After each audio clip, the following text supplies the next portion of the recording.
오늘 하나님께서 우리에게 주신 말씀 역대하 10장 1절에서 19절 말씀입니다.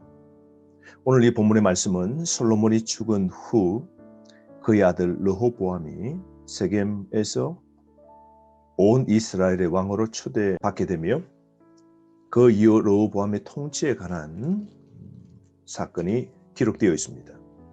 오늘 1절 말씀에 보면 르호보암이 세겜에 가서 왕으로 초대를 받을 때에 솔몬 왕에게 반역했던 여로보암이 애굽으로 도망했다가 드디어 솔몬 왕이 죽은 후에 다시 올라오게 됩니다. 그러고는 그는 백성들과 함께 르호보암 왕에게 찾아가서 4절 말씀에 이런 부탁을 합니다. 왕의 아버지께서, 즉 솔로몬이겠죠, 우리의 멍에를 무겁게 하였으나 왕은 이제 왕의 아버지께서 우리에게 시킨 고역과 매운 무거운 멍에를 가볍게 하소서. 그리하시면 우리가 왕을 섬기겠나이다. 솔로몬이 있을 때 20년 동안 건축을 했고요. 수많은 국고성을 세우고 군대를 창설하고 군대를 증가시켰죠. 그러므로 많은 국방비와 또한 건축 짓는 비용들이 굉장히 많이 들었습니다. 뿐만 아니라 인력으로도 많은 노동의 수고를 하게 된 것이죠.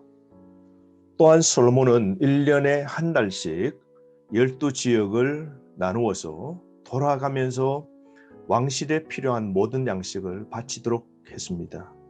그러므로 백성들은 막대한 세금을 내게 되고 강제 부역까지 하게 되므로 살기가 굉장히 어렵게 된 것이죠. 여러분 가만히 보면 누구에게는 부국이요 평안이요 그리고 번영이지만 그 번영 뒤에는 어두운 그림자가 반드시 남게 되죠. 솔로몬의 그 번영 뒤에는 수많은 사람들의 노동력과 과한 세금이 있었던 것입니다. 그래서 왕에게 찾아와서 이 무거운 세금을 감면해달라고 부탁합니다. 노동으로부터 이제 쉬게 해달라고 부탁을 하게 됩니다. 번영에 동원된 이 백성은 고통을 당하였고 이 고통을 이제 면해달라고 부탁을 하게 됩니다. 그러자 5절 말씀 르호보암이 그들에게 대답하되 3일 후에 다시 내게로 오라 하며 백성은 이제 가게 됩니다. 잠시의 위기를 모면하기 위해서 3일의 시간을 벌고 곰곰이 생각을 하면서 이 풀어야 될 문제를 르호보암이 어떻게 했을까요? 6절부터 11절 말씀에 보면 원로들을 찾아가서 물어보고 자문을 구하죠. 젊은 신하들에게 또한 조언을 또 듣게 됩니다. 그런데 두 부류의 답은 상반되었습니다. 6절 말씀에 보면 원로들과 의논하게 됩니다. 그랬더니 7절 말씀에 원로들이 이렇게 말합니다. 왕이 만일 이 백성을 후대하여 기쁘게 하고 선한 말을 하시면 그들이 영원히 왕의 종이 되리이다. 한마디로 말하면 왕이여 백성의 부탁과 요청을 들어주셔서 세금을 감면하고 강제 부역을 이제는 중지하소서라고 권면을 합니다. 그런데 8절 말씀에 르호보암 왕은 원로들이 가르치는 것을 버리고 그 앞에 모시고 있는 자기와 함께 자라난 젊은 신하들과 의논하게 됩니다. 한마디로 말하면 르호보암은 젊은 자신의 또래인 신하들에게 조언을 구했고 그 조언은 더 강력하게 백성을 다스리라 그럽니다. 백성들이 왕을 만만하게 보고 지금 이런 안을 제안한다고 그래서 더 강력하게 무거운 멍에를 더 무겁게 만들고 채찍이 아닌 정갈의 채찍으로 고통으로 그들을 강력하게 강경책으로 다뤄야 된다라고 그렇게 제안을 하게 됩니다. 사랑하는 성도 여러분, 오늘 이 르호보암은 백성의 그 고통에 오늘 귀를 기울여야 함에도 불구하고 오늘 백성의 그 신음을 잘 헤아리지 못하고 있는 것이죠. 하나님과 이 타인의 입장을 르호보암은 생각하지 않고 있는 겁니다. 그러므로 사랑하는 성도 여러분, 우리가 어떤 삶, 우리 조직 속에서 또 직장 속에서 가정에서도 결정하고 의견을 들을 때는 항상 정확한 상황을 파악해야 됩니다. 지금의 이 현실을 잘 파악해야 하는 것이죠. 지금 문제가 생겼습니까? 어떤 질문에 관한 답 구할 때 지금의 상황을 잘 정확하게 파악하는 게 꼭 필요합니다. 그리고 두 번째로는 지혜의 소리를 들어야 됩니다.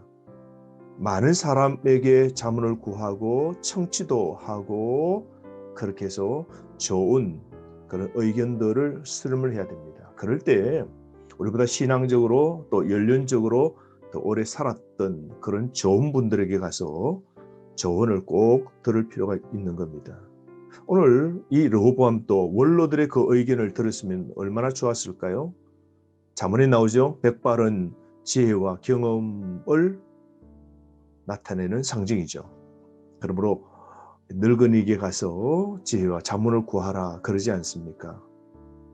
오늘 르호보암은 자신의 어떤 정권 유지를 위해서 효율과 더 많은 이익을 생각하면서 사람을 버립니다. 잘못된 것이죠. 오늘 우리 삶 속에서도 우리는 효율과 이익을 생각하지 말고 사람을 먼저 생각하는 마음이 꼭 필요합니다.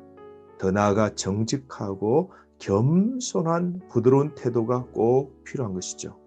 오늘 여러분 어떤 결정과 어떤 문제를 대하고 있습니까? 사람들을 어떻게 대하고 계십니까? 여러분 정직하고 겸손한 태도가 꼭 필요한 겁니다. 오늘 르호보암은 강경책을 고수하다가 나라가 두 동강 나게 되었습니다. 그러므로 12절 말씀에 르호보암은 드디어 젊은 신하들의 의견을 듣고 그리고 그 백성들의 요구를 거절합니다. 오만과 편견과 독단을 시행합니다. 그러자 파행을 가져오게 되는 것이죠.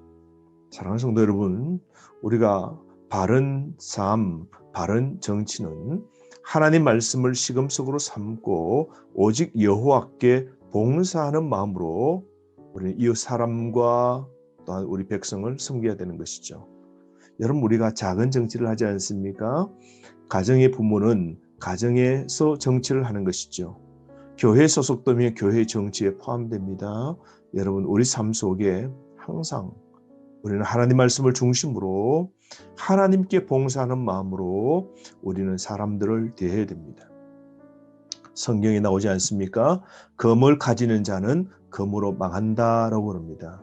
오늘 채찍과 또한 더 무거운 멍해로 그렇게 사람을 다루면 다뤘던 그 무거움으로 자신이 또한 망함을 기억해야 됩니다.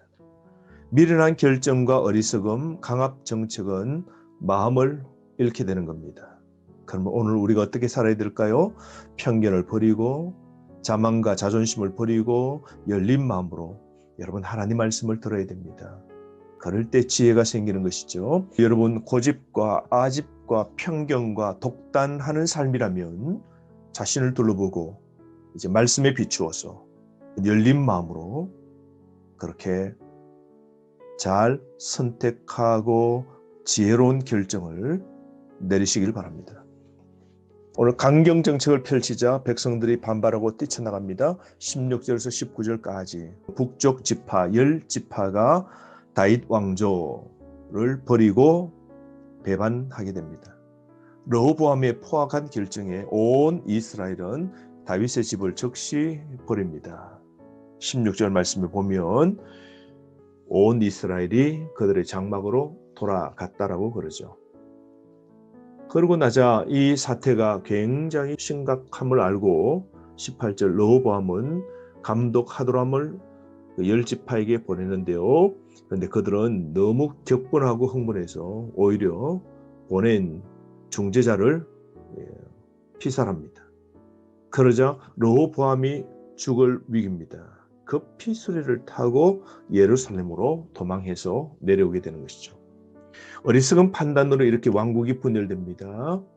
그런데 여러분, 이 나라가 분열되는 것은 솔로몬이 하나님께 불순종한 결과임을 열왕기에서는 우리가 충분히 볼 수 있는 것이죠. 솔로몬이 나라를 세우고 부국하게 만들었지만 그는 통치 후반기에 신앙의 길을 저버리고 그는 쇠락의 길로 빠집니다. 하나님의 심판받을 수밖에 없는 산당을 건립하고 우상을 섬기게 되면서 솔로몬의 나라는 흔들리고 하나님의 심판으로 나라는 나누어지게 된 겁니다. 사랑하는 성도 여러분, 오늘 우리 삶 속에서도 이 솔로몬의 불순종이 나라의 분열이 가져온 것처럼 우리 삶에도 꼭 필요한 것은 하나님의 순종입니다. 그러므로 여러분, 갈등을 통합으로 해결하고 갈등을 섬김으로 해결하고 갈등을 지혜로 풀어내야 됩니다. 오늘 어떤 고통과 어떤 질문 앞에 바른 답을 찾고 계십니까? 하나님과 상담하십시오. 그리고 열린 마음을 가지십시오. 그리고 지혜의 소리를 들으십시오. 지금 일어나는 여러분의 현실을 정확하게 파악하십시오. 그리고 기도하십시오.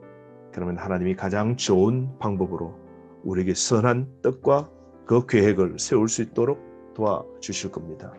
하루 지혜롭게 열린 마음으로 경청하는 마음으로 따라서 바른 결정으로 좋은 이득을 얻는 여러분 되시기를 간절히 바랍니다.